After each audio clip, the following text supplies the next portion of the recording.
본 방송은 성남문화재단 마을미디어 지원사업으로 제작되었습니다.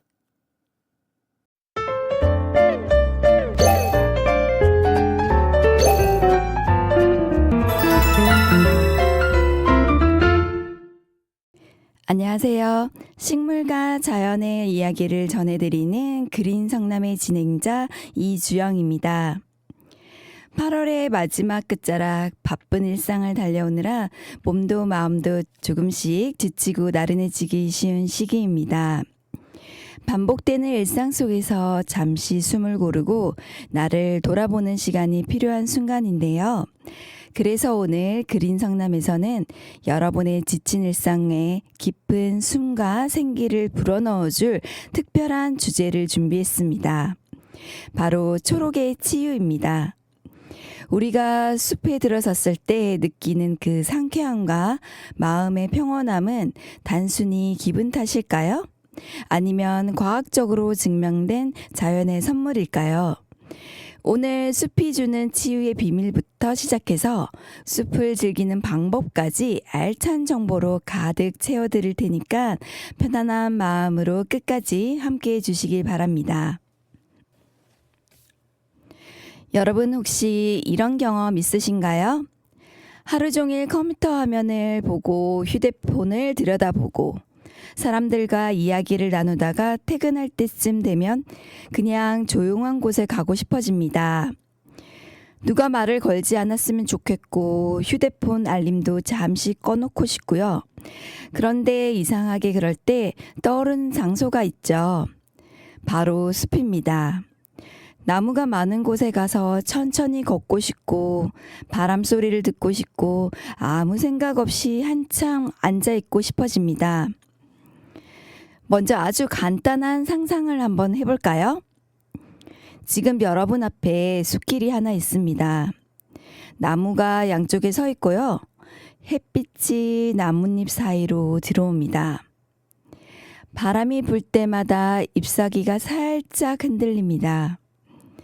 어디선가 새소리가 들리고 발밑에는 흙길이 있습니다. 여러분은 천천히 걷습니다. 어떠세요? 이야기만 들었는데도 조금 편안해지는 느낌이 들지 않으시나요? 숲에서 느끼는 편안함에는 여러 가지 이유가 있습니다. 우선 우리가 보는 것이 달라지죠. 도시에서는 자동차와 건물, 간판과 사람처럼 끊임없이 시선을 끄는 것들이 많습니다. 그런데 숲에서는 나무와 잎, 하늘, 햇빛처럼 자연스럽게 바라볼 수 있는 것들이 많죠. 듣는 것도 달라집니다. 자동차 경적이나 휴대전화 알림 대신 바람 소리와 새소리, 나뭇잎 소리가 들리죠. 냄새도 다른데요. 흙냄새, 풀냄새, 나무 냄새가 납니다. 몸도 달라지죠. 앉아있던 몸을 일으켜 천천히 걷게 됩니다. 그러니까 숲에 들어간다는 것은 단순히 나무가 있는 곳으로 이동한다는 의미가 아닙니다. 우리의 눈과 귀, 코, 몸이 평소와 다른 환경을 경험하는 겁니다. 산림청도 산림치유의 요소로 견관, 피톤치드, 소리, 햇빛, 온도와 습도 등 숲의 여러 환경 요소를 설명하고 있습니다. 여기서 재미있는 사실 하나 말씀드릴게요. 숲에서 시간을 보내는 것이 실제로 우리의 마음 상태와 관련이 있는지를 알아본 연구들이 꽤 있습니다. 여러 연구를 종합해서 살펴본 결과 숲에서 시간을 보내는 활동은 불안이나 우울 같은 부정적인 감정이 줄어드는 것과 관련된 결과가 나타났습니다. 쉽게 말하면 숲에 다녀오고 나니 마음이 조금 가라앉았다는 사람들이 연구에서도 실제로 관찰됐다는 이야기죠. 그렇다고 해서 숲에 다녀오면 우울증이 치료된다거나 모든 스트레스가 사라진다는 뜻은 아닙니다. 그건 전혀 다른 이야기죠. 다만 우리가 일상에서 자연을 가까이 하고 잠시 걷고 쉬는 시간이 마음을 돌보는 데 도움이 될 수 있다는 정도로 받아들이시면 좋겠습니다. 그런데 이런 질문이 생깁니다. 내가 숲에 가서 기분이 좋아지는 게 그냥 기분 탓 아닐까? 물론 기분이라는 것도 굉장히 중요한 변화입니다. 그런데 연구에서는 우리의 몸에서도 변화가 나타나는지 살펴봤습니다. 그때 자주 등장하는 것이 코르티솔이라는 물질입니다. 이름은 어렵지만 어렵게 생각하지 마세요. 스트레스를 받을 때 우리 몸에서 변화하는 물질 가운데 하나라고 생각하시면 됩니다. 실제로 숲에서 시간을 보내는 것과 코르티솔 변화를 살펴본 여러 연구를 모아 분석한 결과 도시 환경과 비교했을 때 숲에서 시간을 보낸 사람들에게서 코르티솔이 낮아지는 경향이 관찰됐습니다. 특히 짧은 시간 동안의 변화가 눈에 띄었는데요. 그러니까 우리가 숲에서 좀 편안하다라고 느끼는 것이 단순히 낭만적인 이야기에만 머무는 것은 아니라는 거예요. 몸에서도 스트레스와 관련된 변화가 나타날 수 있다는 거죠.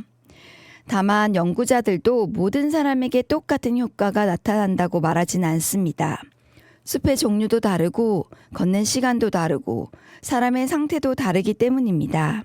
그래서 오늘 방송에서는 숲에 가면 스트레스가 무조건 사라집니다 라고 말씀드리지 않겠습니다. 대신 이렇게 말씀드릴게요. 스트레스가 많은 날 숲에서 천천히 시간을 보내는 것은 나를 회복시키는 좋은 방법 가운데 하나가 될 수 있습니다. 자, 이제 숲 이야기에서 빠질 수 없는 것이 있습니다. 바로 피톤치드인데요. 숲에 가면 피톤치드가 나온다는 이야기 많이 들어보셨죠? 피톤치드는 식물이 자신을 보호하기 위해 만들어내는 여러 휘발성 물질을 통틀어서 이야기하는 말인데요. 쉽게 말하면 식물이 만들어내는 여러 가지 향기 성분이라고 생각하면 이해하기 쉽습니다. 특히 숲에서 나무 냄새가 나는 이유 가운데 하나가 이런 물질들과 관련이 있습니다. 산림청에서도 피톤치드를 나무가 해충이나 상처로부터 자신을 보호하기 위해 생성하는 물질로 설명하고 있습니다. 그런데 여기서 아주 재미있는 질문 하나 드려볼게요. 그럼 피톤치드가 많은 숲일수록 무조건 좋은 숲일까요? 꼭 그렇다고 말할 수는 없습니다. 왜냐하면 숲의 매력은 피톤치드 하나로 결정되지 않기 때문이죠. 숲에 가면 무엇을 하나요? 나무를 봅니다. 바람을 느끼고 새소리를 듣습니다.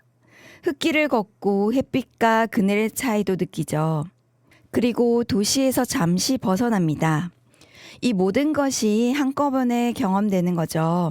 그래서 저는 여러분께 이렇게 말씀드리고 싶습니다. 피톤치드를 마시러 숲에 가지 마세요. 숲을 만나러 가세요. 피톤치드를 많이 들이마시겠다고 일부러 숨을 크게 쉴 필요도 없습니다. 그냥 편안하게 걸으세요.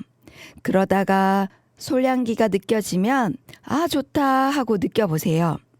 그것이면 충분합니다. 자, 이렇게 숲에서 걷고 쉬는 것이 우리 몸과 마음에 좋은 영향을 줄 수 있다는 이야기를 나눠봤는데요. 그렇다면 이런 숲을 만나기 위해 우리가 꼭 멀리까지 가야 할까요? 강원도의 깊은 산속까지 가야 하고 제주도의 숲길까지 찾아가야만 제대로 된 숲을 만날 수 있을까요? 꼭 그렇지는 않습니다. 우리가 살고 있는 성남에도 생각보다 훌륭한 숲길이 아주 가까이에 있습니다. 오히려 너무 가까이 있어서 우리가 그 가치를 놓치고 있는지도 모르겠습니다. 성남에서 숲길을 이야기하면 빼놓을 수 없는 것이 바로 성남 누비길입니다. 성남시 공식 관광정보에 따르면 성남 누비길은 성남의 주요 산을 연결하는 총 62.1km의 숲길이고 모두 7개 구간으로 운영되고 있습니다. 숫자로만 보면 62.1km가 굉장히 길게 느껴지죠. 이걸 어떻게 다 걸어? 이런 생각이 드실 겁니다. 그런데 다 걸을 필요는 없습니다. 성남 누비길의 좋은 점은 여러 구간으로 나뉘어 있다는 건데요. 오늘은 내가 갈 수 있는 만큼만 가면 됩니다. 예를 들어 영장산길은 갈마치 고개에서 영장산 정상을 거쳐 태제고개까지 이어지는 약 9.7km 구간이고 불곡산 길은 태제고개에서 불곡산을 거쳐 동원동 방향으로 이어지는 약 8.8km 구간입니다. 하지만 여기서 중요한 것은 9.7km를 완주해야 한다는 게 아닙니다. 숲길의 일부만 걸어도 되죠. 30분 걷고 돌아와도 되고 1시간 걷고 쉬어도 됩니다. 성남시에서도 누비길의 여러 구간을 각자 조건에 맞게 이용할 수 있도록 안내하고 있습니다. 특히 성남 누비길에서 재미있는 구간을 하나 꼽자면 태봉산길입니다. 성남시에서는 태봉산 등산로를 솔량기가 가득한 호젓한 등산 코스로 소개하고 있습니다. 특히 피톤치드 이야기를 했으니 솔량기를 직접 느껴보는 것도 좋겠죠. 그리고 남한산성 주변은 숲과 역사 이야기를 함께 즐길 수 있다는 매력이 있습니다. 그냥 걷는 것에서 끝나는 것이 아니라 이곳에서는 어떤 일이 있었을까 생각하면서 걸으면 산책이 또 다른 이야기가 됩니다.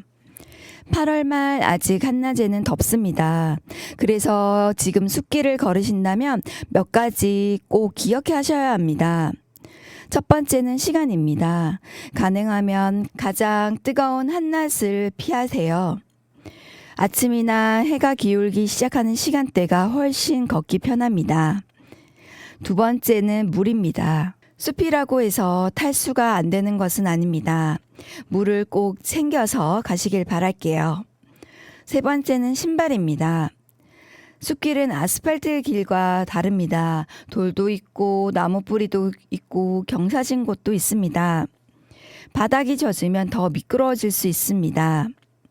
네 번째는 벌레인데요. 여름 숲에서는 모기나 진드기 같은 곤충을 조심해야 합니다. 숲에서 돌아온 뒤 옷이나 몸에 벌레가 붙어 있지 않은지 확인하는 습관도 좋습니다. 그리고 다섯 번째, 날씨를 꼭 확인하세요. 비가 많이 온 직후나 폭염이 심한 날에는 굳이 산에 올라가지 않아도 됩니다. 오늘 꼭 가야 한다는 생각을 버리세요. 숲은 도망가지 않습니다. 컨디션 좋은 날 다시 가면 됩니다. 오늘은 숲 약속 하나를 만들어 보겠습니다. 일주일에 한 번 20분만 숲이나 나무가 많은 곳을 걷는 겁니다. 첫 5분은 아무것도 하지 말고 그냥 걸으세요. 다음 5분은 나무를 보세요. 그 다음 5분은 소리를 들어보세요. 마지막 5분은 오늘 내 몸과 기분이 어떤지 느껴보세요. 그리고 집으로 돌아오기 전에 딱 한 문장만 생각해 보세요. 오늘 숲에서 가장 좋았던 것은 무엇이었지? 답은 거창할 필요 없습니다. 바람이 좋았다. 소나무 냄새가 좋았다. 아무 생각 없이 걸어서 좋았다. 친구랑 이야기해서 좋았다. 다 좋습니다. 중요한 것은 숲에 가서 무언가를 해냈다는 것이 아니라 내가 잠시 쉬었다는 것을 느끼는 겁니다. 여기서 이런 질문이 생길 수 있습니다. 정말 20분만 걸어도 되나요? 네. 오늘 제가 20분을 이야기하는 이유는 20분이면 모든 건강 문제가 해결된다는 뜻은 아닙니다. 시작하기 쉬운 시간이기 때문입니다. 1시간 걸어야지 하면 부담스럽죠. 20분만 가보자 하면 훨씬 쉽습니다. 그리고 20분 걷다가 기분이 좋아지면 30분 걸어도 됩니다. 1시간이 될 수도 있습니다. 중요한 것은 시간을 채우는 게 아니라 꾸준히 자연과 만나는 습관입니다. 실제 연구에서도 숲에서 걷거나 머무는 시간이 짧더라도 스트레스와 정서 상태의 변화가 관찰되는 경우들이 있습니다. 하지만 사람마다 다르기 때문에 정해진 시간 하나를 모든 사람에게 적용할 필요는 없습니다. 그러니까 여러분에게 가장 좋은 시간은 다시 할 수 있는 시간입니다. 20분 걷고 다음 주에도 또 가는 것이 한 번에 3시간 걷고 한 달 동안 안 가는 것보다 훨씬 현실적인 습관일 수 있습니다. 자, 이제 오늘 방송을 마무리할 시간이네요. 오늘 그린 성남에서는 초록의 치유라는 주제로 숲이 우리 몸과 마음에 주는 과학적인 치유 효과부터 피톤치드의 원리, 성남시가 자랑하는 숲길까지 다양하게 알아봤습니다. 숲은 언제나 그 자리에서 우리를 기다려주고 아무런 조건 없이 자신이 가진 가장 좋은 공기와 치유의 기운을 건네줍니다. 이번 주말에는 스마트폰과 잠시 이별하고 사랑하는 가족, 연인 혹은 나 혼자만의 시간에 귀 기울이며 성남의 푸른 숲길을 걸어보시는 건 어떨까 싶습니다. 지금까지 진행의 이주영이었습니다. 오늘 하루도 초록빛처럼 청량하고 행복한 시간 보내세요.